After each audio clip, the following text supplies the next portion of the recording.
जादूगर की बेटी और क्रूर राजा। बहुत समय पहले की बात है।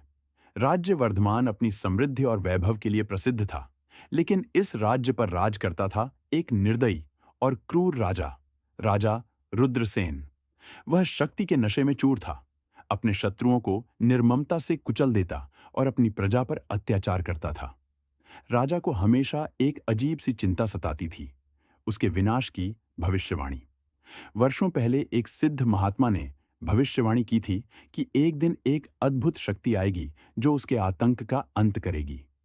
तब से राजा रुद्रसेन ने सभी ज्ञानी, तांत्रिक और जादूगरों को बंदी बना लिया था, ताकि कोई भी उसके खिलाफ शक्ति न जुटा सके। राज्य से दूर, घने जंगल के बीचों बीच एक रहस्यमयी जादूगर आचार्य महादेव अपनी बेटी अनामिका के साथ निवास करता था। अनामिका सिर्फ उसकी बेटी ही नहीं, बल्कि उसकी सबसे प्रिय शिष्या भी थी।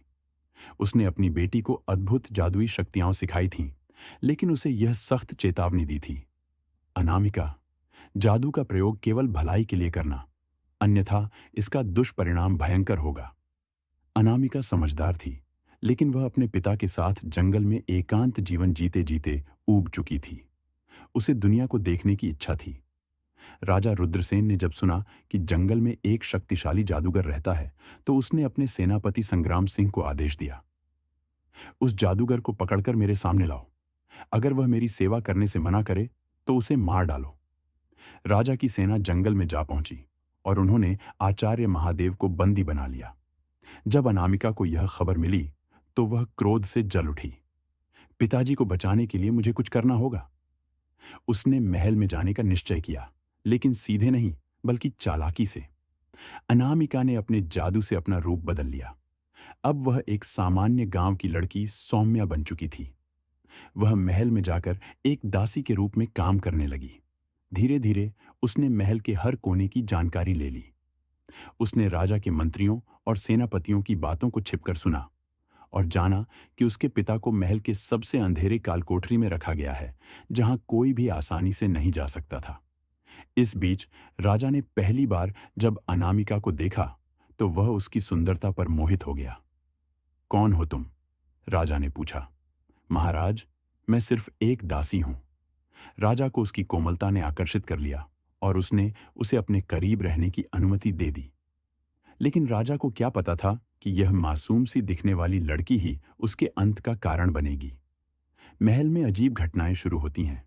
महल में अजीब अजीब घटनाएं होने लगीं। महल की दीवारों से अचानक अजीब सी आवाजें आने लगीं। महल के दर्पणों में राजा को अपनी परछाई की जगह एक अजनबी चेहरा दिखने लगा।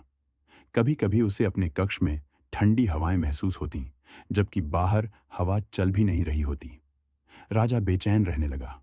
ये कौन सी शक्ति है जो मुझे परेशान कर रही है? उसने अपने मंत्रियों और तांत्रिकों को बुलाया, लेकिन कोई भी समाधान नहीं निकाल सका। राजा रुद्रसेन को जब लगा कि कोई अनदेखी शक्ति उसे खत्म करना चाहती है, तो उसने अपने महल में छिपे दुश्मनों को खोजने का आदेश दिया। अनामिका को खतरे का आभास हुआ। अगर राजा को मुझ पर शक हुआ तो वह मुझे भी मार देगा। इसलिए उसने अपनी योजना को तेज कर दिया।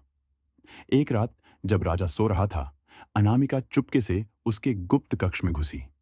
वहां उसने देखा कि एक बड़े लोहे के पिंजरे में उसके पिता जंजीरों से जकड़े हुए थे। पिताजी! लेकिन तभी कौन है वहां? राजा रुद्रसेन जाग चुका था। अनामिका को भागने का समय नहीं मिला। राजा और उसके सैनिकों ने उसे घेर लिया। असली रूप प्रकट होता है। अब अनामिका को छिपने की जरूरत नहीं थी। उसने अपना जादुई रूप प्रकट कर दिया। उसकी आंखें जल उठीं और उसके चारों ओर एक अजीब सी शक्ति प्रवाहित होने लगी। राजा रुद्रसेन अब डर चुका था। तब तुम कौन हो? मैं वही हूं जिसे तुमने अपने पास रखा था। मैं वही हूं जिसने तुम्हारी रातों की नींद उड़ा दी थी। मैं वही हूं जिसका अंत तुम्हारी भविष्यवाणी में बताया गया था। राजा समझ गया कि यही वह शक्ति है जो उसका विनाश करने आई है। राजा ने अपनी तलवार उठाई, लेकिन अनामिका ने मंत्र पढ़ते हुए अपनी शक्ति से राजा को जकड़ लिया। महल में जोरदार आंधी चलने लगी। बिजली कड़कने लगी। राजा की चीखें महल में गूंज उठीं और देखते ही देखते वह पत्थर की मूर्ति में बदल गया।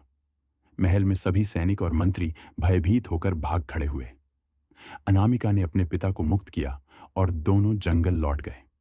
राजा के पत्थर बनने के बाद राज्य को एक नया और न्यायप्रिय शासक मिला। अनामिका और आचार्य महादेव फिर से अपने शांत जीवन में लौट आए। लेकिन वह महल जहां राजा रुद्रसेन का पत्थर बना हुआ था, कहते हैं कि रात के समय वहां से अब भी किसी की चीखें सुनाई देती हैं। जो भी अत्याचार करेगा उसका अंत अवश्य होगा। ये कहानी आपको कैसी लगी? कमेंट करके जरूर बताना। साथ ही चैनल को सब्सक्राइब करके घंटी के बटन पर क्लिक कर दीजिए। तो मिलते हैं अगली कहानी में। बहुत बहुत धन्यवाद।